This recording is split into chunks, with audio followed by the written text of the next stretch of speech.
जय सिया राम भक्तों। आज मैं आपको एक बहुत ही अच्छी सी कहानी पाप की कमाई सुनाने जा रही हूँ। तमसा नदी के तट पर घने जंगलों में कुछ जंगली जातियाँ रहती थी। वे लोग लूट मार कर भरण पोषण करते, डाका डालते। उनका मुख्य कर्म यही था। उनका सरदार बड़ा निर्दयी था। कोई संतान नहीं थी उसकी।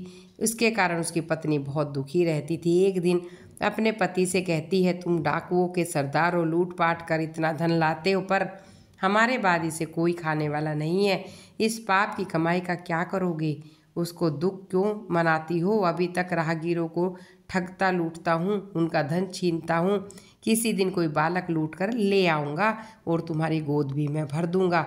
बोली, हे भगवान, कैसी बातें करते हो? सोचो उस माँ का क्या हाल होगा जिसका बच्चा तुम उसकी गोद में छीन कर डालोगे। वह कहता है थोड़ा रो धो लेगी, फिर संतोष कर लेगी। जब उसे दूसरा बच्चा हो जाएगा, पहले बच्चे को वह भूल जाएगी। तुझे अपना बच्चा कभी नहीं होगा, इसलिए तेरी खुशी के लिए मुझे ऐसा करना पड़ेगा। एक दिन सचमुच किसी ब्राह्मण के बच्चे को उठा कर ले आया। उसकी पत्नी ने उसे माँ जैसा प्यार देकर पाला पोसा। उसका नाम रत्नाकर रखा गया। बच्चा धीरे धीरे बड़ा होने लगा। जिस तरह निर्दयी डाकुओं को बीच वह पल रहा था, वैसे ही संस्कार आने लगे। बड़ा होकर उसने भी अपनी जीविका लूटपाट और ये सब बना ली, और उसे बहुत बुरा लगता। यह सोचता कि यह भले घर का लड़का है और ये ऐसी संगति संस्कार में पड़ गया है। जब लड़का जवान हो गया तो उसकी शादी कर दी गई। उसके घर में एक बच्चा भी हो गया।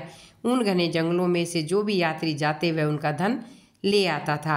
रास्ते में 5-6 ऋषि किसी यज्ञ के भाग लेने जा रहे थे। साथ में नारद जी भी अपनी वीणा बजाते हुए आ रहे थे। वे सभी साधु महात्मा थे। उनको किसी का डर न था। उनके पास कोई धन न था, न किसी से बैर, इसलिए निर्भय थे। रत्नाकर ने एक साथ इतने साधुओं को आते देखा। सोचने लगा, आहा, आज तो खूब अन्न धन मिलेगा। ये साधु खूब धन जमाएंगे। और अपने हथियारों से लैस होकर अचानक डाकुओं के सामने आया और डट कर बोला, हे साधु, तुम्हारे पास जो भी है अन्न धन वस्त्र यहाँ रख दो। अचानक सामने आए डाकू की ऐसी बात सुनकर साधु तो डर के मारे बंद गए, और डरने से वह संकट से छुटकारा मिलना नहीं था। यह सोचकर नारद जी ने साहस किया, भाई, हम लोग साधु हैं, हमारे पास कुछ नहीं है, एक यज्ञ में जा रहे हैं, अभी तो हमारे पास कुछ नहीं है। रत्नाकर कड़क कर बोला, मैं कुछ नहीं जानता, मुझे धन चाहिए, ऐसा न होने पर मैं तुम्हें मार डालूंगा। नारद जी सोचने लगे, अब क्या करें? एक तो यह कर्म से डाकू और बुद्धि से मूर्ख, इसे तो दूसरी तरह से समझाना पड़ेगा। हमारे पास जो भी है वे तुम्हें दे देंगे। तुम जो लूटपाट करते हो यह बुरा काम है, इसका पाप भी लगता है। अपने परिवार के जिन लोगों के लिए तुम ये कार्य करते हो उनसे जाकर पूछो, लूट का माल खाने पीने मौज करने में तुम्हें कैसा लगता है? इस बुरे काम का जो पाप फल, क्या तुम उसे जानते हो? वह बोला, ऐसी बातें तो न किसी ने कही है और न ही मैं जानता हूँ। वह बोला, साधु हो, विद्वान हो, ऐसी बातें कर रहे हो, पर तुम चतुर हो। मैं यह सब पूछने चला जाऊँ, तुम सब यहाँ से भाग जाओ। नारद जी ने कहा, ऐसी बात नहीं है, ऐसा करो, तुम हमें रस्सी से बांध दो और हम सब यहाँ बंधे रहेंगे। तुम निश्चित होकर जाकर पूछ कर आओ। रत्नाकर की समझ में यह बात आ गई। उसने सब साधुओं को पेड़ से बांध दिया और घर जाकर सदस्यों को बुलाकर लाया। मैं आज एक बात सबसे पूछना चाहता हूँ कि लोगों को लूटपाट कर मैं भरण पोषण कर रहा हूँ। एक तरह से देखा जाए तो निरीह लोगों को लूटना मारना बुरा काम है। बुरे कामों का फल बुरा होता है। लूटपाट से आए धन अन्न में जैसे आप सब भागीदार हो, क्या ऐसे ही भागीदारी मेरे पाप का फल भी भोगने के लिए तैयार हो? आज बेटे के मुंह से दान पुण्य उसके फल की बातें सुनकर माँ चौंक जाती है, थोड़ा सा सोचती है और कहती है, पुत्र, हर एक व्यक्ति को अपने कर्मों का फल अकेले भोगना पड़ता है। कर्म फल में कोई भी किसी का भागीदार नहीं होता। तुम्हारा कार्य परिवार का पालन पोषण करना है। वह तुम किस प्रकार करते हो यह तुम्हें सोचना है। हमारा भरण पोषण करना तुम्हारा धर्म है। हम खा पी रहे हैं, बुरे काम में यह सब लाते हैं, पाप कर्म करते हो, लेकिन अकेले ही तुम्हें भोगना पड़ेगा। माँ के साथ पत्नी और बेटे ने भी ऐसा ही जवाब दे दिया।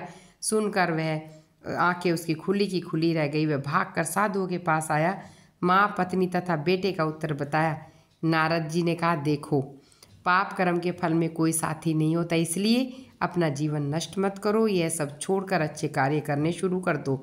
रत्नाकर को बड़ा दुख हुआ, उसने साधुओं को छोड़ दिया, नारद जी के चरण पकड़ लिए, कहा देव ऋषि आपने मेरी आंखें खोल दी, मैं अब जीवन की राह बदल दूंगा, मुझे अब परिवार से कुछ लेना देना नहीं, आप मुझे अपने साथ ले चलो और संगति में अपनी रखो, जिससे कि मैं इन पापों से छुटकारा पा सकूं। नारद जी ने उसे शिक्षा तथा ज्ञान दिया, तपस्या की विधि बताई। रत्नाकर सब भूलकर ऐसा तप करने बैठ गए कि अपना तन मन सब भूल गए। जहाँ वह समाधि लगाकर बैठे उसके चारों ओर मिट्टी का वाल्मीकि बन गया, उसी के बीच वे तपस्या में समाधि लगाए रहे। एक दिन नारद जी के साथ माँ सरस्वती आई, वर्षा से मिट्टी का वाल्मीकि घुल गया।